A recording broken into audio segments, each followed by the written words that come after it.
Grieve साध साध सब नेक हैं, आप अपनी ठोरे। जो सतलोक ले जाएंगे वो साधु कोई और।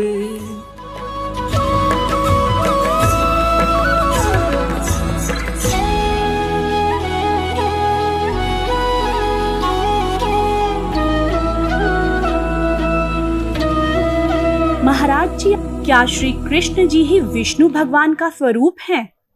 जहाँ तक बात है भगवान कृष्ण और विष्णु भगवान, विष्णु भगवान को जब हम नारायण के रूप में लेते हैं तो वहाँ भगवान कृष्ण नारायण के ही अवतार हैं। तो उस रूप में वहाँ एक रूपता है, वहाँ की भिन्नता कहीं भेद नहीं है। महाराज जी, आपसे जानना चाहते हैं कि क्या ब्रह्मा जी, विष्णु जी, महेश जी की जन्म और मृत्यु होती है? जन्म और मृत्यु शब्द तो नहीं लगा सकते उनके साथ, लेकिन ये निश्चित है कि कहीं ना कहीं उनकी आयु सीमा है। जब हम त्रिदेव के रूप में उन्हें लेते हैं तो कहीं ना कहीं एक आयु सीमा साथ साथ रहती है। ब्रह्मा जी भी हर सर्ग में, सृष्टि के हर उत्पत्ति में ब्रह्मा जी आते हैं, उत्पत्ति करते हैं, और हर प्रलय में फिर ये देव जो है ये इस विराट परमात्मा में लीन हो जाते हैं।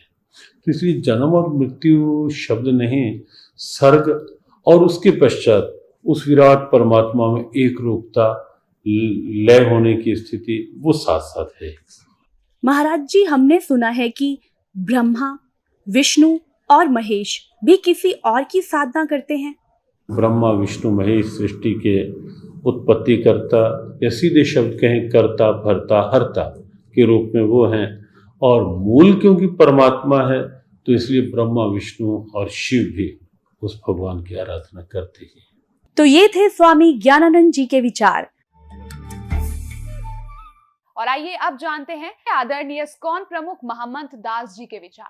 मैं यही आपसे जानना चाहूंगी कि श्री कृष्ण जी ही विष्णु का स्वरूप है, क्या ये सच है? ऐसा है कि अगर आप श्रीमद् भागवत पढ़ेंगे तो आपको पता चलेगा कि कृष्णस्तु भगवान स्वयं। विष्णु में और कृष्ण में कोई अंतर नहीं है, केवल एक ही अंतर है कि जैसे कोई व्यक्ति ऑफिस में और अपने घर में हो, तो जब वो ऑफिस में जाता है तो बहुत सज संवर के ड्रेस वेस ठीक से पहन के जाता है, जब घर पे है कोई फॉर्मेलिटी नहीं है। तो श्री कृष्ण का जो स्वरूप है वो निज धाम में है, अपने घर में बैठे हुए। तो जब उन्हें पालन करना होता है तो विष्णु के रूप में मुकुट उकुट पहन करके और विधिवत सुदर्शन चक्र धारण करके फिर हो जाते। प्रभु जी, यहाँ मैं जानना चाहूंगी कि ब्रह्मा, विष्णु, महेश की भी मृत्यु होती है? वो एक विशिष्ट मूर्ति है। ब्रह्मा, विष्णु और जो शंकर हैं, ब्रह्मा की तो मृत्यु होती है, उनका भी जीवन काल है। तो कहने का तात्पर्य ये है कि भगवान चाहे ब्रह्मा हो, विष्णु हो, महेश हो, इनकी भी मृत्यु संभव है? नहीं, विष्णु की मृत्यु नहीं होती है और शंकर भी अमर है।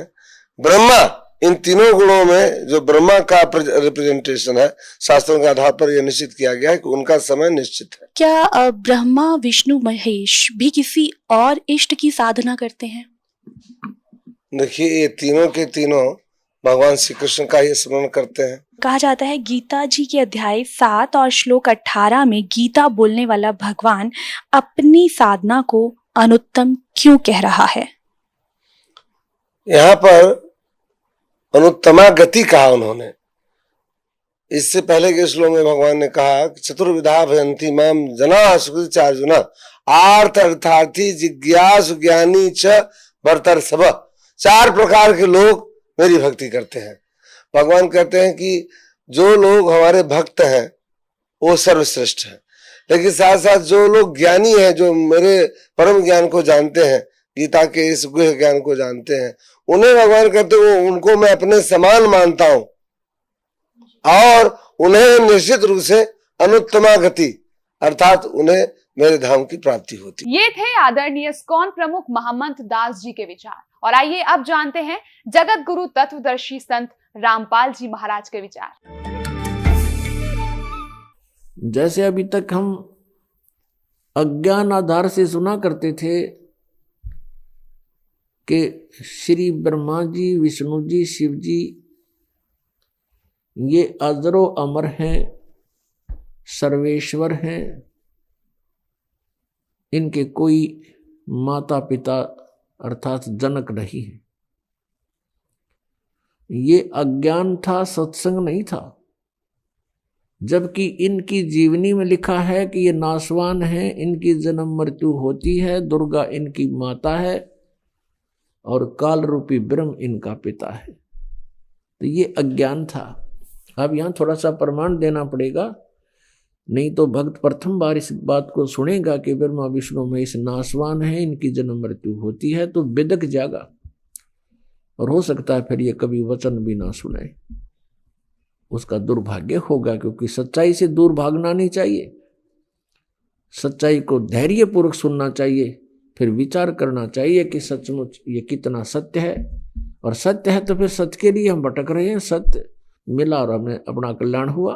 अभी तक हम असत्य में भटक रहे थे, असत्य साधना कर रहे थे, असत्य ज्ञान सुन रहे थे, असत्य परमात्माओं पर आश्रित थे। अब हमें सत्य मिलेगा तो ग्रहण करेंगे, हमारा सबका मोक्ष हो जाएगा। अब देखिएगा, थोड़ा प्रमाण दिखाते हैं श्री देवी पुराण में। देखिएगा, श्रीमद् देवी भागवत गीता प्रेस गोरखपुर से प्रकाशित है।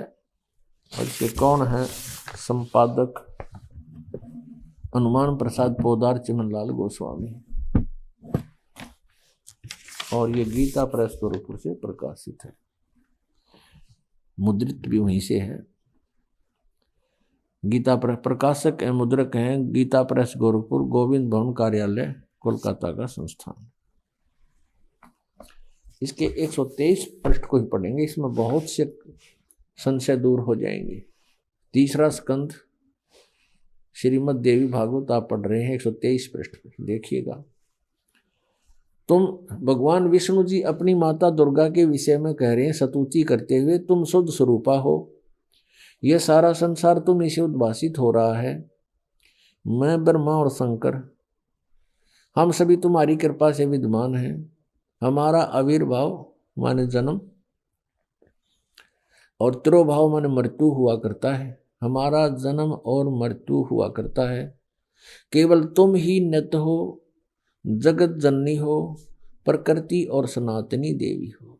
ओह, फिर यहाँ कहा है, ये स्पष्ट लिखा है, आविर्भाव माने जन्म। भगवान विष्णु जी स्वीकार कर रहे हैं कि मैं ब्रह्मा और शंकर हम सभी का जन्म और मृत्यु हुआ करता है।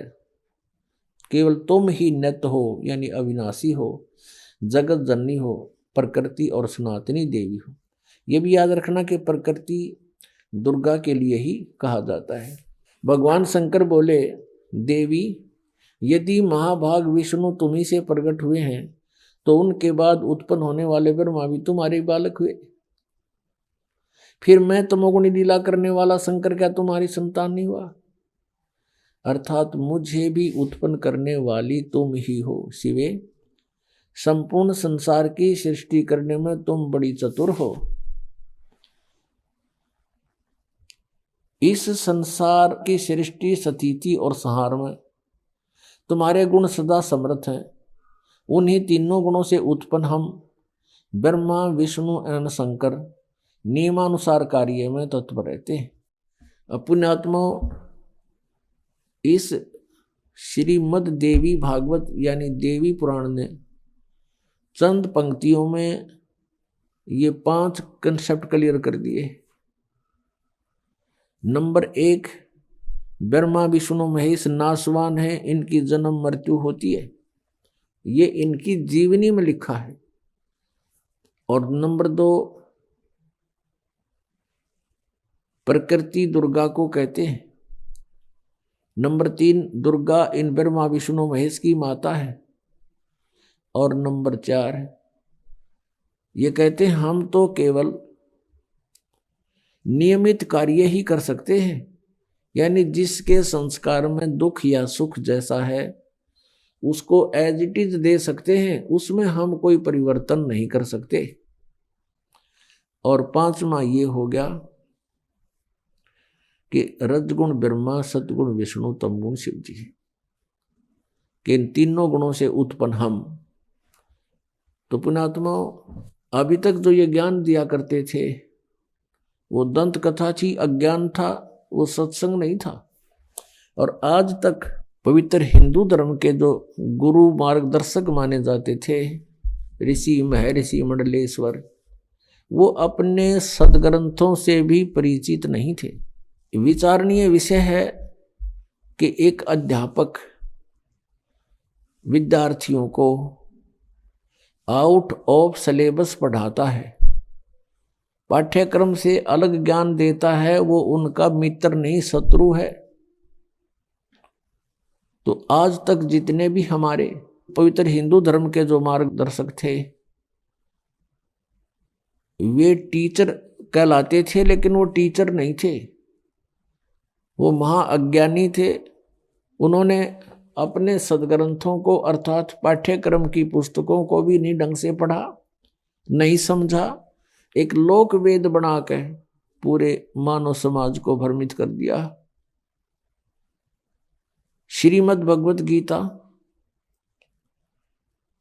लगभग 5500 वर्ष पूर्व श्री वेद व्यास जी द्वारा लिपिबद्ध की गई थी और श्री कृष्ण जी के शरीर में प्रवेश करके ब्रह्म ने, सरपुरुष ने अर्थात काल भगवान ने यह बोली थी। इस दास को परमात्मा कबीर देव जी ने दिव्य दृष्टि दी, यानी ज्ञान दृष्टि दी। उसके बाद इसका यथार्थ अनुवाद हुआ।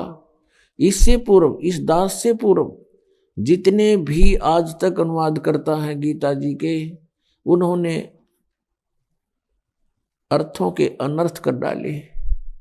गीता जी के 16वें अध्याय के 23वें श्लोक में लिखा है कि शास्त्र विधि को त्याग कर जो मनमाना आचरण करते हैं उनकी न तो गति होती है, न कोई सुख प्राप्त होता है, न उनकी कोई सिद्धि प्राप्त होती है। यूजलेस। गीता जी अध्याय नंबर 16 के श्लोक 24 में तुरंत कहा है कि इससे तेरे लिए अर्जुन कर्तव्य और अकर्तव्य की व्यवस्था में सदग्रंथ ही प्रमाण है, नथिंग एल्स। किसी की दंत कथा पर मत विश्वास करना, जो अपने सदग्रंथों में लिखा है उसी में वे ऑफ वर्शिप सही है, फाइनल है। अब जैसे ये श्री कृष्ण जी के पुजारी पवित्र हिंदू धर्म में जितने भी पुण्यात्मा हैं, अब गीता जी को सिरोधार्य मानते हैं और नाम जपते हैं हरे राम हरे कृष्ण, राधे राधे श्याम मिला दे, ओम नमः शिवाय, ओम भागवते वासुदेव नमः, एवं नमः। ये पता नहीं कितने मंत्र बना रखे। गीता जी में है कोई मंत्र ऐसा? गीता जी में फाइनल फैसला कर रखे है। गीता जी अध्याय नंबर 8 के श्लोक नंबर 13 में कहा कि ओम इति एक अक्षरम ब्रह्म व्यवहारण मामनुसमरण ये प्रयाति तदंदेहम सयाति परमाम गति। मुझ ब्रह्म का, माम ब्रह्म, मुझ ब्रह्म का केवल ओम इति एक अक्षरम, ये ओम एक अक्षर है, नथिंग एल्स, और कुछ नहीं। उच्चारण करके सिमरण करता हुआ जो अंतिम श्वास तक, शरीर छोड़ने तक इसका सिमरण करता हुआ छोड़कर जाता है, यह प्रयाति तदंतेहम सयाति परमाम गति, वो परम गति को प्राप्त होता है। ओम से मिलने वाली परम गति, ओम से मिलने वाली श्रेष्ठ गति कौन सी है? ब्रह्मलोक प्राप्ति, क्योंकि ओम ब्रह्म का मंत्र है। गीता जी अध्याय नंबर 7 के श्लोक नंबर 18 में गीता ज्ञानदाता ब्रह्म श्री कृष्ण जी में बोल रहा है। वो कह रहा है कि मेरी गति में ये उदार आत्मा है तो अच्छी, लेकिन ये मेरे वाली घटिया गति में ही आश्रित रही। ओम से मिलने वाली जो सुविधा है, मोक्ष है, जितना कहते यो तो व्यर्थ है, घटिया है, अनुत्तम है। अनुत्तम क्यों है? क्योंकि गीता ज्ञानदाता स्वयं कह रहा है 4 अध्याय के 5वें और 9वें श्लोक में, 2 अध्याय के 12वें श्लोक में, 10वें अध्याय के 2 श्लोक में, अर्जुन तेरे और मेरे बहुत जन्म हो चुके हैं, तू नहीं जानता मैं जानता हूं। तो इसी से दे के जन्म मृत्यु ब्रह्म की भी और पुजारी भी फिर दुखी जन्म और मृत्यु जैसा दुख नहीं पृथ्वी पर। इसलिए गीता ज्ञानदाता 18वें अध्याय के 62वें श्लोक में कहता अर्जुन तू सर्वभाव से उस परमेश्वर की शरण में जा, उसकी कृपा से ही तू परम शांति को और सनातन परम धाम को प्राप्त होगा। अब पुण्यात्मा 17वें अध्याय के 23वें श्लोक में गीता जी में स्पष्ट किया है कि उस सच्चिदानंद घन ब्रह्म की पूजा यानी तत्ब्रह्म, उस परम अक्षर ब्रह्म की साधना का 3 मंत्र का जाप है, उसको प्राप्ति का।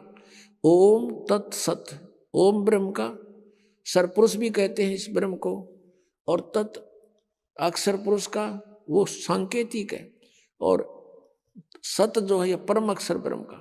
इनकी मजदूरी करनी है। इन तीनों की साधना से ही परमात्मा प्राप्ति, सतलोक प्राप्ति होगी। ओम और तत् सांकेतिक है, ये दोनों मिलकर 2 अक्षर का सतनाम बनता है। और तीसरा वो सार नाम है जो सत कहा है गीता जी अध्याय नंबर 17 के श्लोक 23 में। तो कहने का भाव ये है कि हम साधना करने का खूब कोशिश की हमने, अब पढ़े गीता और नाम ले हरे कृष्ण कृष्ण कृष्ण हरे हरे राधे राधे, कोई बात हुई या? बालकों का खेल बना रखा हमने, भगवान की तरफ जरा भी ध्यान नहीं दिया। गीता जी में है कहीं ये मंत्र, फिर जाप किस लिए कर रहे हो? परमात्मा का विधान है ये। हमने गीता जी के अतिरिक्त, वेदों के अतिरिक्त किसी की भी आदेश की पालना नहीं करनी है। यदि हम परमात्मा के विधान के विरुद्ध किसी की आज्ञा का पालन करके साधना करते हैं तो वो शास्त्र विधि को त्याग का मनमाना आचरण है। अब परमात्मा ने ये शब्द बोला कि 3 देव की जो करते भक्ति उनकी कदे ना हो मुक्ति, गुण तीनों की भक्ति में ये भूल पड़ो संसार, कह कबीर निज नाम बिना कैसे उतरे पार। परमात्मा को अशिक्षित कहा करते थे, और सब वेदों और पुराणों का निष्कर्ष अपने अमृतवाणी में उन्होंने लिखा हुआ है। तीनों गुण की भक्ति, रजगुण ब्रह्मा, सदगुण विष्णु, तम गुण शिव जी। अब ये बात सीधी समझ में ना आवे, इन पुराणों से आएगी, आपको दिखाते हैं। तीनों देव की जो करते भक्ति उनकी कदे ना हो वह मुक्ति। 600 वर्ष पहले भगवान कह के गए कबीर जी, और आज हमारी गीता जी बता रही है ये कि इन तीनों देवताओं की भक्ति किस टाइप के आदमी करते हैं। देखो पहले ये सिद्ध करते हैं गुण किसे कहते हैं। ये मार्कंडेय पुराण है, संक्षिप्त मार्कंडेय पुराण, गीता प्रेस गोरखपुर से प्रकाशित है। इसके भी 123 पृष्ठ पर आपको दिखाते हैं। ये 122 पृष्ठ है संक्षिप्त मार्कंडेय पुराण। यहां से प्रारंभ है। मार्कंडेय ऋषि बोले मुने, ये इन्हीं का प्रकरण चलता रहा। यहां आ जाते हैं हम 123 पृष्ठ पे। इस तरह स्वयंभू परमपिता परमात्मा की 3 अवस्थाएं हैं, रजोगुण प्रधान ब्रह्मा, तमोगुण प्रधान रुद्र और सतोगुण प्रधान विश्वपालक विष्णु है। ये ही 3 देवता हैं और ये ही 3 गुण हैं। गुण तीनों की भक्ति में ये भूल पड़ो संसार, कह कबीर निज नाम बिना कैसे उतरे पार। यही 3 देवता हैं, यही 3 गुण हैं। कंसेप्ट क्लियर हुआ। फिर भी और कंसेप्ट क्लियर करते हैं। एक संस्कृत सहित है श्रीमद देवी भागवत, अथ देवी भागवतम सभाष्टिकम सहमात्यम, खेमरा श्री कृष्ण दास प्रकाशन बंबई। इसके हम 3रे स्कंद में आते हैं। अथ श्रीमद देवी भागवते भाषा टीका युक्ते 3य स्कंद प्रारंभते। अब इसके 11 पृष्ठ पर आते हैं और 3रा स्कंद अध्याय 5। यहां देखना, ये 7वां श्लोक समाप्त हुआ, 8वां प्रारंभ होता। हे माता, यदि हमारे ऊपर सदा आप दयायुक्त हो तो हमको तमोगुण में किस प्रकार प्रदान किया है, ब्रह्मा रजोगुण और हरि सतोगुण युक्त क्यों किए हैं। अब संस्कृत और पढ़ाएंगे। देखियो, ये 7वां समाप्त हुआ, 8वां प्रारंभ होता है। यदि दया धर्मना न सदा अंबिके, यदि आप दयालु हमारे ऊपर है दुर्गा है अंबिके, कथम अहम विहित है। शंकर जी कह रहे हैं कि कथम अहम विहित है, किस प्रकार मैं बना दिया तमोगुण है। और कमल जय, कमल से उत्पन्न होने वाले ब्रह्मा को रजगुण संभव, सुवित किमु सतोगुण हरि, और विष्णु जी को आपने सतोगुण क्यों बढ़ा दिया। इति सिद्धम रजगुण ब्रह्मा सदगुण विष्णु तमगुण शिव जी। पुण्यात्मा श्रीमद् भगवद गीता में आपको दिखाते हैं कि इन तीनों गुणों त्रिगुणमयी माया रजगुण ब्रह्मा सदगुण विष्णु तमगुण शिव जी की जो पूजा करते हैं उनको क्या उपमा दे रखी है इस पवित्र ग्रंथ में। देखिएगा, श्रीमद् भगवद गीता गीता प्रेस गोरखपुर से प्रकाशित है। जयदयाल गोविंद का इसके अनुवादक है। अब ये 7वां अध्याय है। इसमें गीता ज्ञानदाता कहता है कि पार्थ, अनन्य प्रेम से मुझ में आसक्तित मेरे प्राण होकर योग में लगा हुआ, जिस प्रकार से संपूर्ण विभूति बल ऐश्वर्य युक्त गुणों युक्त सबके आत्म रूप समग्र यानी पूर्ण रूप से मुझको संशय रहित जानेगा, उसको सुन। इतना ऐसा ज्ञान सुना दूंगा जो तू मुझे अच्छी तरह समझ जाए मैं क्या हूँ, मेरी क्या स्थिति है।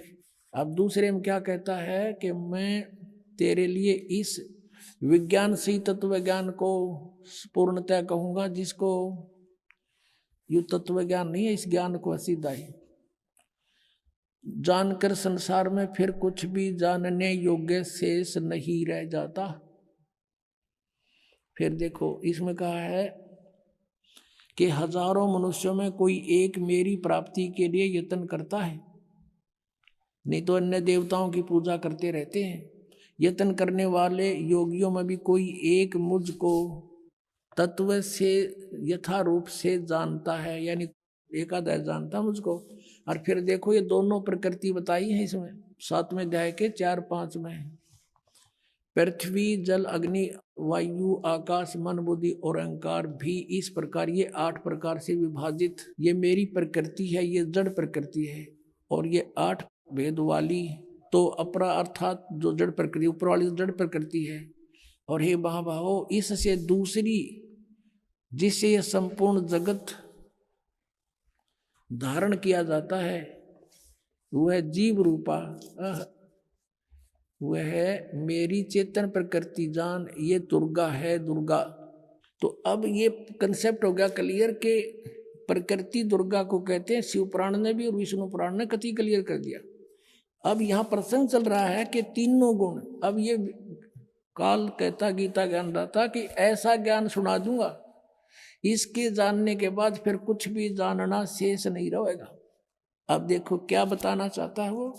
श्रीमद् भगवत गीता, गीता प्रेस गोरखपुर से प्रकाशित है। जयदयाल गोविंद का इसके अनुवादक है। अब हम इसी के 12वें श्लोक से शुरू करेंगे, 7वें अध्याय के 12वें श्लोक से। अब यहाँ कहता है ये गीता ज्ञानदाता, और भी जो सतगुण से उत्पन्न होने वाले भाव हैं, सतगुण से सतीथि, रजगुण से उत्पत्ति, तमोगुण से संहार, तो सतगुण से होने वाले भाव हैं, और जो रजोगुण तथा तमोगुण से होने वाले भाव हैं, उन सब को तो मुझसे ही होने वाले हैं ऐसा जान, परंतु वास्तव में उनमें ये मैं और वे मुझ में नहीं है। अब इसने स्पष्ट किया है, जैसे आपने श्री शिव पुराण में पढ़ा 9वें अध्याय के लास्ट में 110 पृष्ठ पर गीता प्रेस गोरखपुर से प्रकाशित में, कि इस प्रकार तीनों देवताओं में गुण है परंतु शिव गुणातीत माना गया। ये काल कह रहा है, गीता बोल रहा है वो कि मैं उनमें नहीं हूं और ये तीनों देवताओं में गुण है। अब देखो 13वें में गुणों के कार्य रूप सात्विक राजस और तामस, इन 3 प्रकार के भावों से ये सारा संसार प्राणी समुदाय मोहित हो रहा है। इन तीनों गुणों से परे यानी ब्रह्मा विष्णु महेश से अलग जो मैं हूं काल ब्रह्म मुझ अविनाशी को नहीं जानता। इन तीनों देवताओं तो ऊपर मुझे नहीं जानते, ये इन्हीं की पूजा करते रहते हैं। अब 14वें श्लोक में 7वें अध्याय के इसमें क्या कहा है, क्योंकि यह अलौकिक अर्थात अति अद्भुत त्रिगुणमयी मेरी माया, रजगुण ब्रह्मा सतगुण विष्णु तमगुण शिव जी के द्वारा फैलाया गया जाल बड़ी दुस्तर है।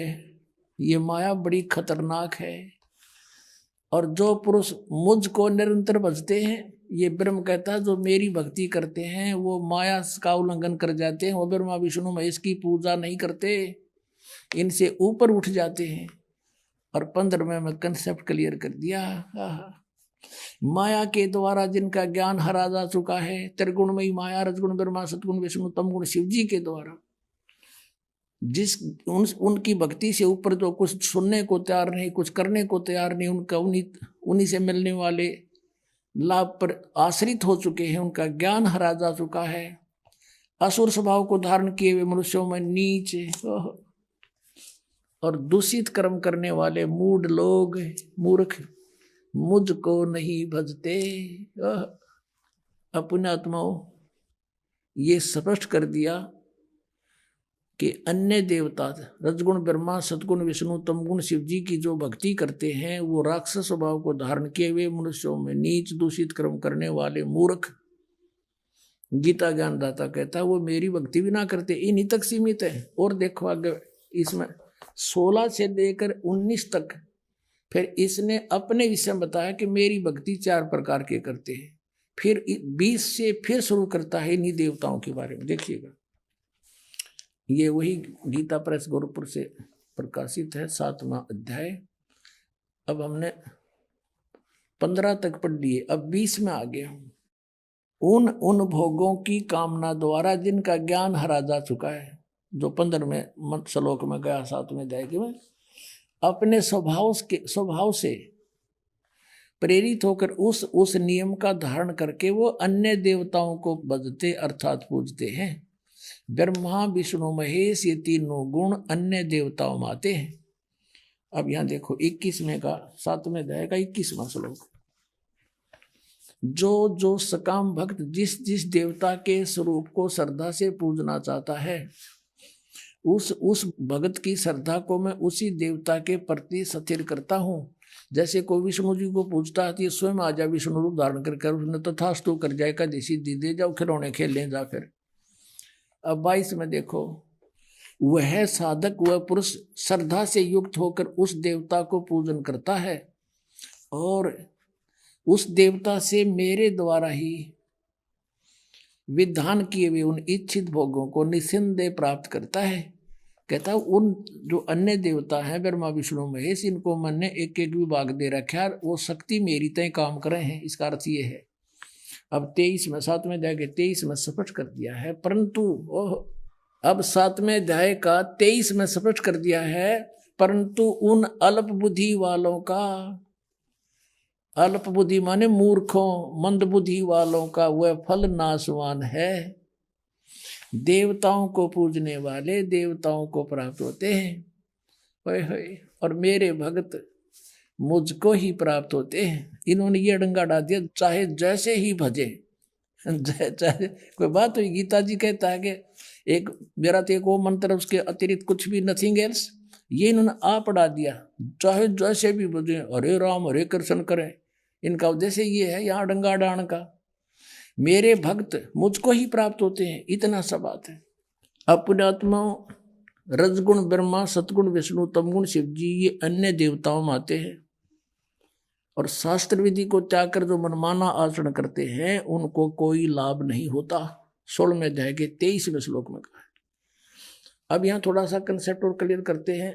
अब जैसे 16वें अध्याय के 23वें श्लोक में ये कहा कि शास्त्र विधि को त्याग कर जो मनमाना आचरण करते हैं उनको कुछ भी लाभ नहीं होता, ना उनकी गति हो, ना उनको कोई सुख हो और ना उनकी कोई सिद्धि प्राप्त हो, यूजलेस। फिर क्या फायदा उस भक्ति का।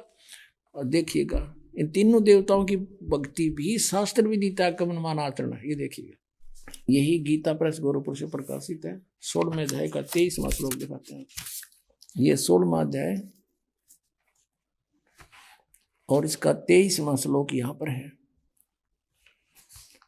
जो शास्त्र विधि को त्याग कर अपनी इच्छा से मनमाना आचरण करते हैं वह न सिद्धि को प्राप्त होता है, न परम गति को और न सुख को ही, यूजलेस। अब यहाँ 24वें श्लोक में 16वें अध्याय में कहा है, इससे तेरे लिए कर्तव्य और अकर्तव्य की व्यवस्था में शास्त्र ही प्रमाण है। यानी जो सदग्रंथों में विधि लिखी वही करना, और किसी की दंत कथा से हरे राम कृष्ण कृष्ण राधे राधे ये नहीं करना।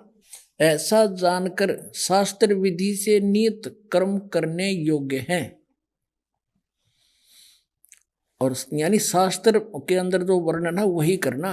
अब देखो अपने आत्माओं 17वें अध्याय में अर्जुन ने पूछा कि भगवान जो शास्त्र विधि त्याग का जो मनमाना आचरण करते हैं वो कैसे स्वभाव के होते हैं। देखिएगा अब शपथ 10वां अध्याय अब 16 में जाके 23-24 अंतिम मंत्र हैं, उनमें बता के शास्त्र विधि त्याग का मनमाना जो आचरण करते हैं उनको कुछ भी लाभ नहीं हो।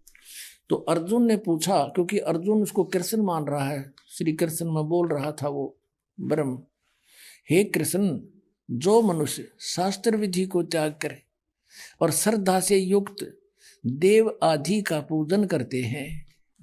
अब जो के जो शास्त्रीय विधि त्याग कभी कुछ जिसकी जो पूजा करते हैं उनकी स्थिति कौन सी है, सात्विक है अथवा राजसी या तामसी। अब यहां उत्तर देता है गीता ज्ञानदाता दूसरे श्लोक में 17वें अध्याय के, मनुष्यों की वह शास्त्रीय संस्कारों से रहित केवल स्वभाव से उत्पन्न श्रद्धा, शास्त्रों से हटकर मनमानी जो श्रद्धा है वह सात्विक, राजसी और तामसी, ये 3 प्रकार की होती है। उसको मुझसे सुन। अब ये दास आपको इसमें तो आपका समझ में आवा नहीं, क्योंकि ये तो पढ़ते हैं आपने 5500 वर्ष हो गए, ये समझ में आओ तो फिर बात तय की थी। अब दास बताओगा इसमें क्या है कि शास्त्र विधि त्याग का मनमाना आचरण तो कंडम बता दिया, यूजलेस। फिर भी पूछा कि वो करे हैं, वो होश है किसी स्वभाव के जो देवताओं की पूजा करते हैं ना, शास्त्र विधि त्याग कर डोहे तो वो डरे हैं, लेकिन वो अच्छी आत्मा होती है जो देवताओं तक सीमित है और बकवाद नहीं करते। वो अन्य देवताओं की पूजा करते हैं, कोई विष्णु की, कोई शिव की, है इनकी ब्रह्मगते करते नहीं, या कोई और देवी देवी की, जैसे तो कांगड़ा वाले की तो फलाने वाली की, कहते है तो यूजलेस, पर इनका स्वभाव है अच्छी आत्मा तो देवताओं की पूजा करते हैं। और जो दूसरे हैं वो जंतर मंत्र करने वाले, ये भूत प्रेत की झाड़े ढूढ़े लानी है, ये तामसी वृत्ति के लोग होते हैं। ये बकवादी भैरव भूत ने पूजे हैं, दारू पीऊं और मांस खाओ को वो भैरव बोलू हूँ, जो बोतल चढ़ा दो, पीओ बोतल खाओ, मांस निकम्मे और बर्बाद करें। कहने का भाव यह है कि हैं तो ये शास्त्र विधि त्याग का मनमाना आचरण यूजलेस, पर इनका स्वभाव अलग अलग होता है, क्योंकि इनको ज्ञान नहीं होता, तत्वदर्शी संत नहीं मिलता, तब तक ये रास्ता बदल नहीं सकते। फिर बताया कि जो देवताओं की पूजा करते हैं शास्त्र विधि त्याग के, है तो यूजलेस, लेकिन वो सात्विक व्यक्ति के होते, अच्छी आत्मा होती है। और जब उनको जो है ज्ञान हो जाएगा तब वो अपना रास्ता चेंज कर सकते हैं, और जो तामसी व्यक्ति के हैं वो नहीं जल्दी से समझते।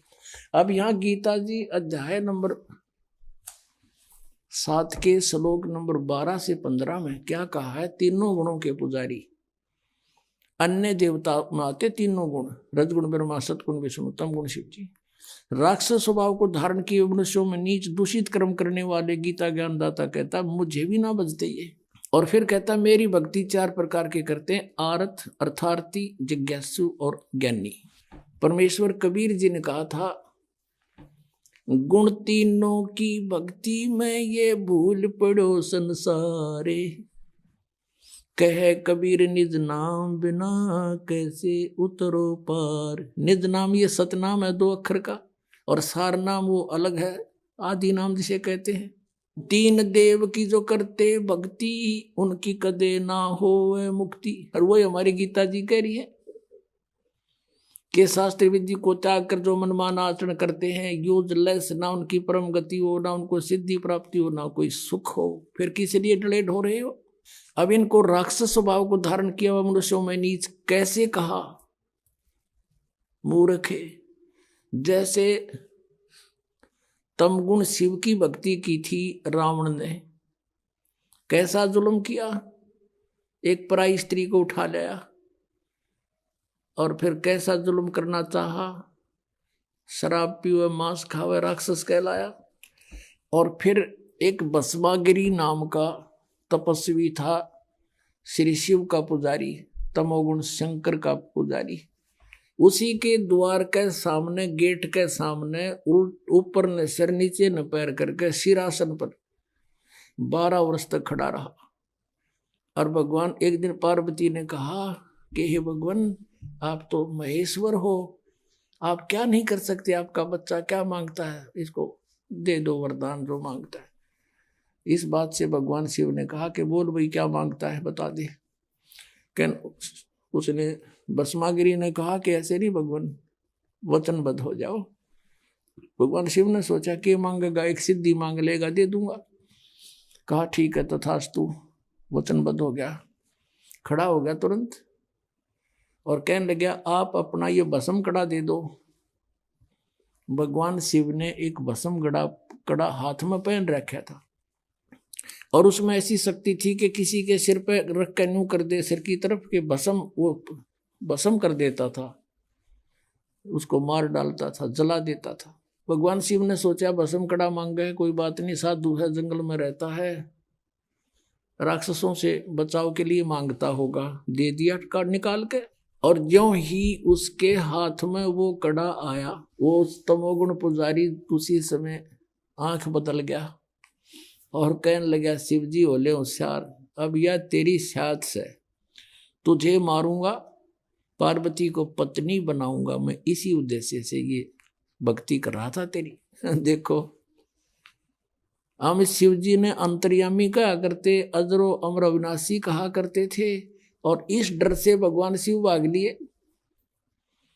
आगे आगे भगवान, पाछे पाछे पुजारी जा खखाट उठा। यदि ये अविनाशी होते तो हमारी बुद्धि वहां भी काम नहीं करी कदे भाई, कि भगवान बाजे क्यों। तो ये कह दिया करते हमने मूर्ख प्राण खाते, तो लीला करे थे, यह टट्टू लीला थी, सांस चढ़ रहे।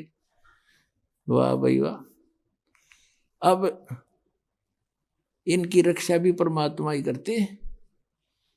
वहां आगे पार्वती रूप बना के परमेश्वर कहते हैं, करे करावे साइया मन में लहर उठा, दादू सिर दर्जीब के वो आप बगल हो जा। तो वहां आके उस भस्मागिरी पाछे पाछे भाग्या जाता, वहां खड़े हो गए पार्वती रूप में और कहा आ जाओ पुजारी जी, कहाँ जा रहे हो। उसने देखा, कहा पार्वती आली। वो खड़ा हो गया और कहा पार्वती रूप में भगवान ने कि अब वो तेरे निकट थोड़ा ही आ सकता है, आपके पास तो कड़ा है ना। कहा बिल्कुल ठीक है, आओ यहाँ कुछ देर बातें करेंगे। और फिर पार्वती रूप में प्रभु ने कहा कि मुझे डांस करके दिखा दे ताकि मैं प्रसन्न हूँ तेरे ते। वो कहने लगा मैं तो तपस्वी आदमी, कदे डांस कराया नहीं, कैसे करूं। अक मैं बताती हूँ, इस हाथ को ऐसे कर, इस टांग को ऐसे कर, इसको ऐसे कर, इसको और ऊपर कर।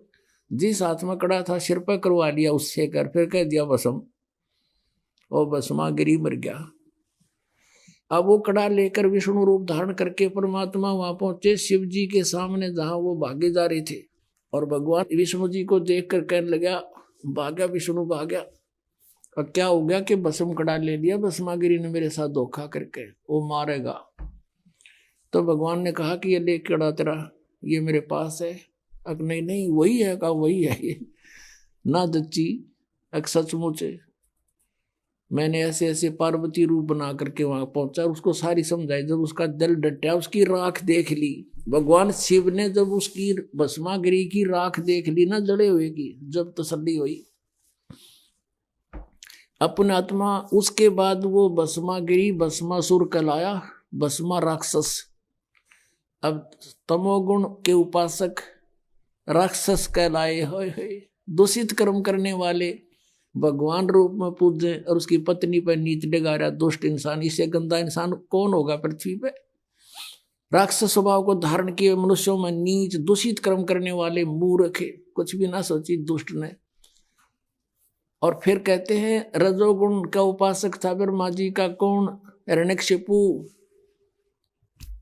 भगत बनकर श्रद्धा से खूब तपस्या करी, वर मांग लिए, सुबह मरू ना, शाम मरू, रात मरू ना, दिन मरू, फलान मरू ना, धकड़ मरू। कह दिया तथास्तु। फिर उसने सोची हल्दी की गांठ मिल गई, तू पंसारी हो गया, भगवान बन गया। सब ने नो कहा मेरा नाम लो, विष्णु का नाम मत ले लियो, अपना नाम जपाओ, नक्षपू करो। अरे मूर्ख। अब भगवान ने उसके घर में भेज दिया खम्ब प्रहलाद, और वो नो कहा नहीं पिताजी, हिरण्यकशिपु भी कोई मंत्र होता है, भगवान के नाम से लाभ होगा। पिता पुत्र का झगड़ा हो गया इससे बात पे, और ऐसे जुल्म किए उस पुण्यात्मा के साथ, उस राक्षस स्वभाव को धारण किए हुए मनुष्यों में नीच दूषित कर्म करने वाले मूर्ख हिरण्यकशिपु ने, ब्रह्मा रजगुण के उपासक ने। अब यहाँ कहते हैं अब क्या बताते हैं, सूक्ष्म वेद में कहा परमात्मा ने कि हिरण्यकुश छाती तोड़वाई और ब्राह्मण बाणा और कर्म कसाई। वो तो ब्राह्मण भगत को आवे हैं, भगत का तो बाणा उसका है, और कर्म इसे कसाई कैसे अपने मासूम बच्चे को मारने के लिए ना जाने कितने ओछे हथकंडे अपनाए। हिरण्यकशिपु छाती तोड़वाई और ब्राह्मण बाणा कर्म कसाई। रजोगुण का उपासक था, राक्षस कहलाया हिरण्यकशिपु। अब एक बार हरिद्वार के अंदर हर की पैड़ी पे कुंभ के मेले का सूत सज गया। वहां पर एक पर भी लगगी। इनके अपने अपने हिसाब से बनाई हुई मनमाना आचरण है ये, शास्त्र विधि को त्याग के। और उसमें क्या करते हैं, जब जहां किसी पर कुंभ के मेले की पर भी लगती है, ये सभी स्नान करने जाते हैं और ये मानते हैं ये खुद कि वहां नहाने से बेड़ा पार हो जाएगा। उनका बेड़ा पार तो यानी बेड़ा गर्क जरूर हो गया। अब सुनाता हूं। अब ये वहां कुंभ के मेले पर स्नान करने जब जाते हैं तो अपने अपने ग्रुप में इकट्ठे हो जाते हैं। गिरी अलग, पुरी अलग, सन्यासी न्यारे, नागा अलग, नाथ न्यारे, कनपाड़े न्यारे, बिना कनपाड़े अलग से, और वैष्णो के उपासक वो वैष्णो न्यारे, विष्णु के उपासक, तमोगुण सतोगुण के उपासक। तो वहां सब अपने अपने ग्रुप में इकट्ठे हो जाते हैं। जब स्नान का समय आता है सभी प्रस्थान कर देते हैं अपने मुखिया के पीछे पीछे। तो सबसे पहले नागा चले गए, पहुंच गए हर की पैड़ी पे ऊपर भी कल्याण करवाने के लिए, नहाने के लिए। पीछे से वैष्णु आगे, विष्णु जी के उपासक, सतोगुण के उपासक, और नागा थे वो बिल्कुल नंगे रहते हैं, नेक्ड, वो तमोगुण के उपासक शिव जी के। पीछे से विष्णु उपासकों ने, सतोगुण के उपासकों ने कहा कि ए नागाओ, हम सर्वश्रेष्ठ हैं, हम प्रथम स्नान करेंगे, तुम बाहर आ जाओ, पहले नहीं नहाओगे तुम। अब वो नागाओं ने कहा कि हम सर्वश्रेष्ठ हैं, हम त्यागी और वैरागी हैं, हम कोई कपड़ा भी नहीं रखते तन पर, हम सबसे प्रथम नहाएंगे, हम सर्वश्रेष्ठ हैं।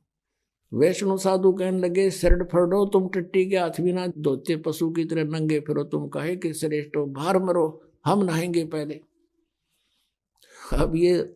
अब वहां बैठ गए तीनों गुण। अब उसी समय इनका जूत बाज गया, नाना भी भूल गए, भगवान भी भूल गए, हर की पैड़ी भी याद ना रही इनकर, पर भी भूल गए।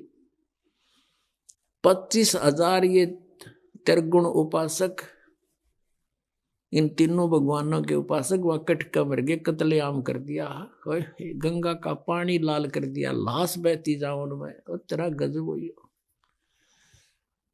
इसके बारे में परमात्मा ने कहा है कि तीर तुपक तलवार कटारी ये जम दड़ जोर बधावे हैं, हर पैड़ी हर हेत न जाना, और वहां जा तेग चलावे हैं, काटे शीस नहीं दल करुणा, ये जग में साध को आवे हैं, और जो जन इनके दर्शन को जावे उनको भी नरक पठावे हैं। हे भगवान, पुण्यात्माओं, हम कति अंधे कर रखे थे इस काल में, हम इन महात्मा मान्या करते इसे जुल्म करनिया ने। अब कहते काटे शीस नहीं दिल करुणा, इतनी भी दया नहीं, और कत्लेआम कर डाला, छोरी गपो दे हैं, तलवार ते काट कर बड़कियां खा ली एक दूसरे ने। ये है और तीनों गुणों के उपासक, राक्षस स्वभाव को धारण किए मनुष्यों में नीच दूषित कर्म करने वाले मूर्ख। ये पुण्यात्माओं दास नहीं कह रहा, ये इनका इतिहास कह रहा है, श्रीमद् भगवत गीता बता रही है। और 600 वर्ष पहले परमात्मा बता रहे थे, परमेश्वर कबीर साहब, गुण तीनों की भक्ति में ये भूल पड़ो संसार, कहे कबीर निज नाम बिना ये कैसे उतरे पार, तीन देव की जो करते भक्ति उनकी कदे ना होवे मुक्ति। बोलो सतगुरुदेव।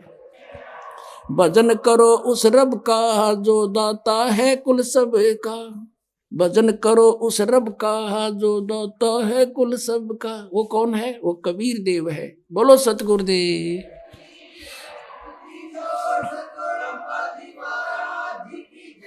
सत साहिब।